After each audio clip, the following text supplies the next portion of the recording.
অবশেষে দুর্গাপূজা উপলক্ষে প্রেক্ষাগৃহে আগামী ৩ অক্টোবর আসছে চিত্রনায়িকা মৌ খান অভিনীত বহুল প্রতীক্ষিত সিনেমা বান্ধব। এর আগে সুজন বড়ুয়া পরিচালিত এই সিনেমাটি মুক্তির তারিখ চূড়ান্ত হলেও শেষ পর্যন্ত সিদ্ধান্ত থেকে সরে দাঁড়ায় প্রযোজনা প্রতিষ্ঠান অনুপম কথাচিত্রের স্বত্বাধিকারী অনুপম বড়ুয়া বেশ কয়েকবার সিনেমাটির মুক্তির তারিখ চূড়ান্ত করেও পরিস্থিতি অনুকূলে না থাকার কারণে সিদ্ধান্ত থেকে সরে দাঁড়ায়। আপনি উঠাই নিয়েছেন।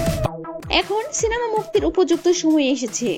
তাছাড়া আমাদের এখন ভালো সিনেমার সংকট, এজন্য সিনেমাটা আর আটকে রাখতে চায় না। সবকিছু বিবেচনা করে ৩ অক্টোবর মুক্তি দিচ্ছি।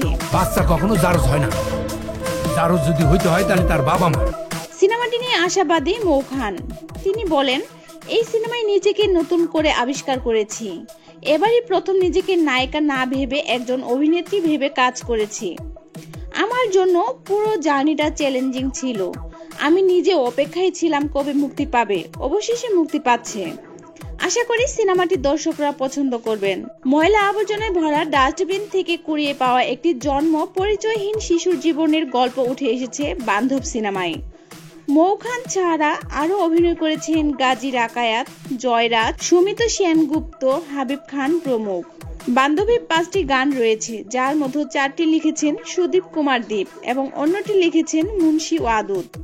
সঙ্গীত পরিচালনা করেছেন শেখ সাদী খান ও M.A. রহমান। আরো নতুন নতুন বিনোদন জগতের নিউজ পেতে লাইক, কমেন্ট, শেয়ার করে চলন্ত পথিকের সাথেই থাকুন।